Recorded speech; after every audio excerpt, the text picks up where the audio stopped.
कृष्ण, वो नाम जिसने धर्म सिखाया, वो नाम जिसने कर्म सिखाया। श्री कृष्ण ने ही प्रेम सिखाया और श्री कृष्ण ने ही त्याग। कोई हिंदू धर्म से हो या नहीं, पूरे विश्व में कृष्ण में विश्वास रखने वाले बहुत सारे लोग हैं। और लोगों का विश्वास हो भी क्यों ना, कृष्ण अपने होने का सबूत हर रोज हजारों तरीकों से देते रहते हैं।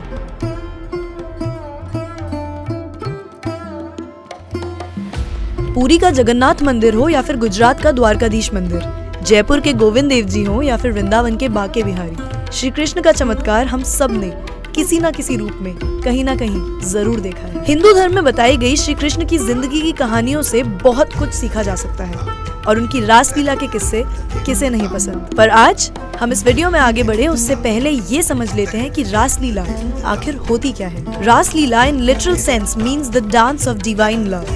It is a Sanskrit word which is made up of two different words.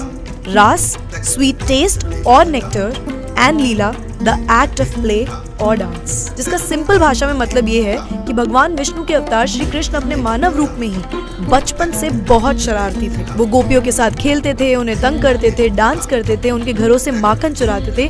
और ये लिस्ट उन बहुत सारी चीजों में से कुछ चीजों की है जो श्री कृष्ण अपने भक्तों के साथ समय बिताने के लिए किया करते थे। भक्त और भगवान के बीच का एक अटूट रिश्ता, एक ऐसा भाव जो कभी मिटाया नहीं जा सकता। और तो और भक्त अपने भगवान के लिए क्या होता है और हमारा भगवान कैसा है, ये हम सबको श्री कृष्ण ने ही तो समझाया है। तो रासलीला वो नहीं है जो आजकल हम आधी अधूरी बातें सुनकर समझते या मान लेते हैं। रासलीला भगवान और भक्तों की सुंदर कहानी है। और आज की हमारी इस वीडियो में हम बात करने वाले हैं हिंदू धर्म में बहुत ही ज्यादा मान्यता रखने वाले निधिवन की।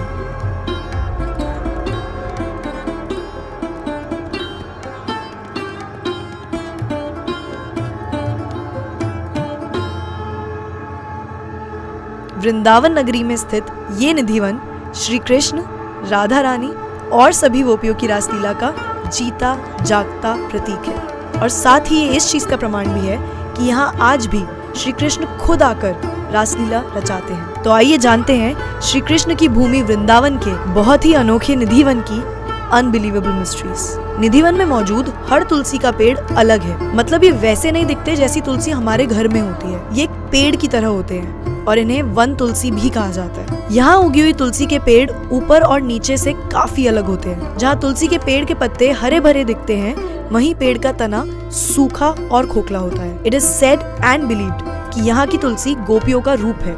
और आज भी जब हर रात श्री कृष्ण और राधा रानी निधिवन में रासलीला रचाते हैं तो ये सभी तुलसी के पेड़ गोपियां बन जाते हैं। यहाँ दर्शन करने आए भक्तों को तुलसी पे सिंदूर लगाना, छूना या कुछ भी अर्पण करना अलाउड नहीं है। इतनी बड़ी जड़ें, इतना बड़ा तना और इतने घने पत्ते, ऐसी तुलसी सिर्फ निधिवन में ही मिलती है। निधिवन भक्तों के दर्शन के लिए हर सवेरे खोला जाता है, पर इसे शाम को संध्या आरती के बाद लगभग 9 बजे बंद भी कर दिया जाता है। इसके पीछे की मान्यता ये है कि श्री कृष्ण, श्री राधा रानी और सभी गोपियां यहाँ हर शाम रासलीला करते हैं। अब काफी सारे लोगों का कहना ये भी होगा कि ये सब हवा में बताई और बोली गई बातें हैं, ऐसा कुछ नहीं होता।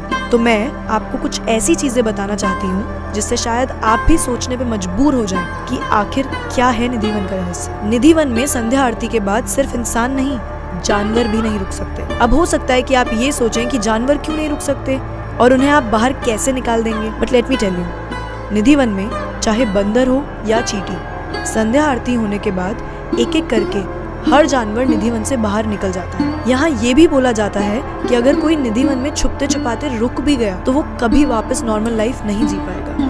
हो सकता है उस शख्स की आवाज चली जाए, मानसिक संतुलन बिगड़ जाए या फिर उसकी ऑन द स्पॉट डेथ भी हो जाए। और ये सिर्फ मैं नहीं कह रही, बहुत सारे ऐसे केसेस हुए हैं जिससे इस बात की पुष्टि होती है।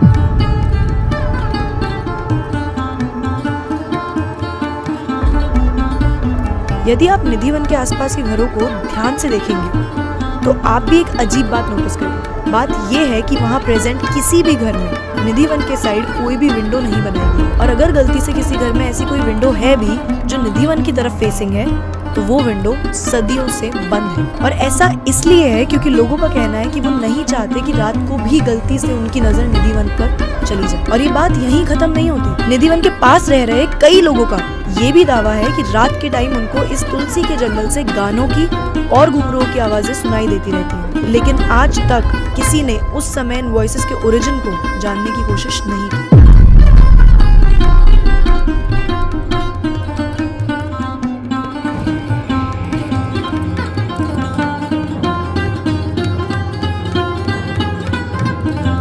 माना जाता है कि एक बार श्री राधा रानी के कुछ दोस्तों को रात के समय बहुत जोर से प्यास लग रही थी, इसीलिए उन्होंने यमुना तट पर जाकर पानी पीने का फैसला किया। लेकिन जब ये बात राधा रानी को पता चली तो उन्होंने अपने दोस्तों को रोक दिया, क्योंकि उनका कहना था कि रात का समय तो किसी भी नदी के लिए आराम करने का समय होता है। पर आखिर राधा रानी अपने दोस्तों को प्यासा कैसे रहने देती, पानी तो चाहिए था। तब अपने भक्तों का ये हाल देखकर श्री कृष्ण ने जमीन से पानी का एक नया स्रोत निकाला, जिसको आज निधि वन में ललिता कुंड के नाम से जाना जाता है।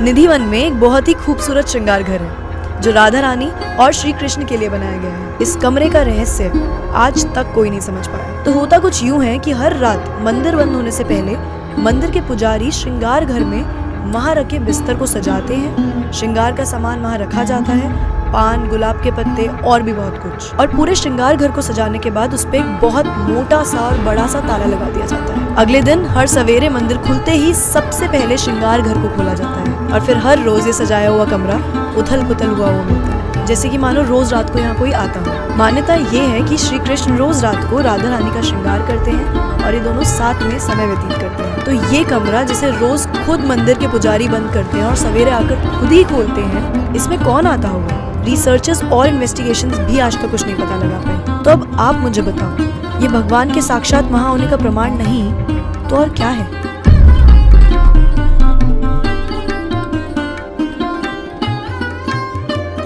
सिर्फ यही नहीं, चौंका देने वाली बातें तो इतनी सारी हैं कि हम सुन सुनकर उनके जवाब ढूंढते ही रह जाएंगे, पर आश्चर्य के अलावा कुछ हाथ नहीं लगेगा। इतने सारे फैक्ट्स और प्रूफ्स को देखने के बाद हम ये तो मान ही सकते हैं कि भगवान श्री कृष्ण के बारे में जो भी बातें लिखी गई हैं वो कोई मिथ नहीं बल्कि रियलिटी है। महाभारत और रामायण जैसी किताबें कोई स्टोरी बुक नहीं बल्कि हमारी हिस्ट्री का एक वेल डॉक्यूमेंटेड हिस्सा है। अयोध्या, मथुरा, वृंदावन, श्रीलंका, कैलाश पर्वत, हिमालय और ना जाने कितने सारे ऐसे सबूतों का होना अपने आप में ही भगवान के होने का एक बहुत बड़ा सबूत है। तो याद रखिएगा, हमारा धर्म कोई माइथोलॉजी नहीं बल्कि हिस्ट्री है। रही बात लोगों की, तो लोगों के दिल में सवाल तो हमेशा ही रहेंगे। आज वो सवाल कुछ है तो कल कुछ और होगा, पर भगवान है या नहीं ये तो सवाल ही नहीं होना चाहिए। ये वीडियो खत्म करने से पहले मैं बस आपसे इतना ही कहना चाहूंगी कि आजकल ढोंग और पाखंड के चलते लोगों के मन के अंदर की आस्था को बहुत ज्यादा ठेस पहुंचती रहती है। जहाँ इतने स्कैम्स और एक्टिंग चल रही है वहाँ कोई भी अपने मन में श्रद्धा कैसे रख पाएगा? पर मुझे ये लगता है कि भगवान को देखने के लिए हमें आंखों की जरूरत नहीं है। भगवान है या नहीं इस बात का सबूत मांगने की भी जरूरत नहीं है, क्योंकि अगर आपके मन में श्रद्धा है, आप उस एनर्जी पे भरोसा करते हो, तो भगवान है और आपके साथ है हरदम हर वक्त। इसीलिए तो अंधे होने के बाद भी सूरदास जी ने भगवान श्री कृष्ण के पूरे रूप का ऐसा वर्णन किया है जो शायद कोई और दे ही नहीं पाएगा। तो बाहर की दुनिया को देखकर सवाल पे सवाल उठाने से अच्छा है कि हम अपने अंदर की दुनिया को देखें और जवाब ढूंढें।